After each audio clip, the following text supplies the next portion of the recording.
said Kim. "She's stronger."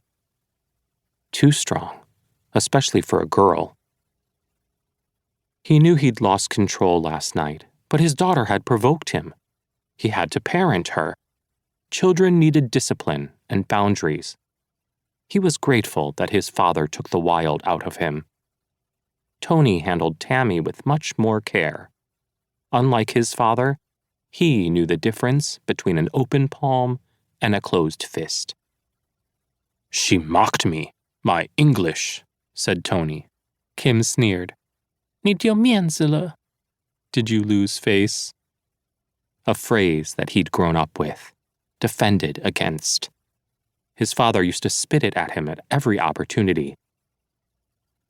That one time he missed top honors in the 3rd grade, or when, from the stern of a small fishing boat, he struggled to drag up the net, a 3-meter-long cylindrical mesh contraption that was too unwieldy for a 12-year-old boy.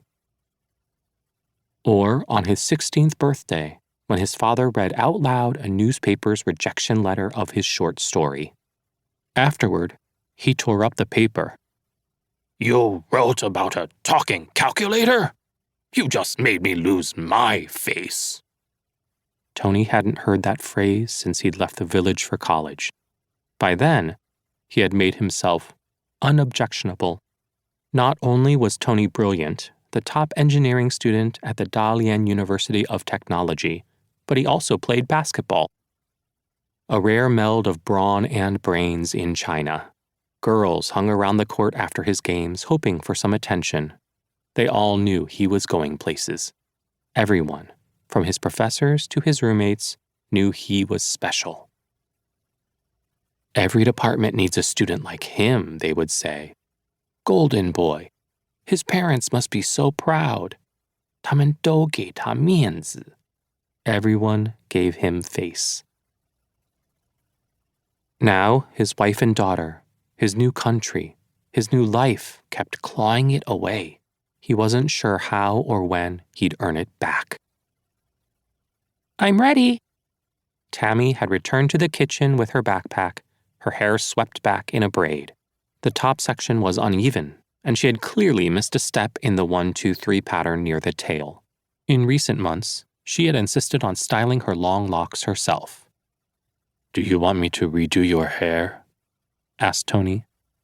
"What's wrong with my hair?" she said, cutting him down with her gaze. Kim gave him a look that said, "See? Stronger." He saw. His little girl could spar. She had confidence at her core, a quiet flame that neither he nor Kim possessed. "Don't wait for me for dinner. My shift ends at 10, said Tony. Kim nodded. "Buy something hot to eat." "Let's go," said Tammy, pacing around her mother.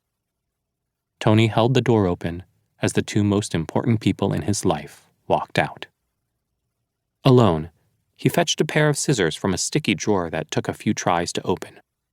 The drawer was like most things in the cramped kitchen, partially broken. Snipping the blades of the scissors anxiously, he wandered through the basement apartment and paused at Tammy's room. Her stuffed Dalmatian sat in the middle of her queen-size bed, as if guarding it for her return. A diary lay on the nightstand, closed shut with a silver lock. Tammy always seemed to be writing in it.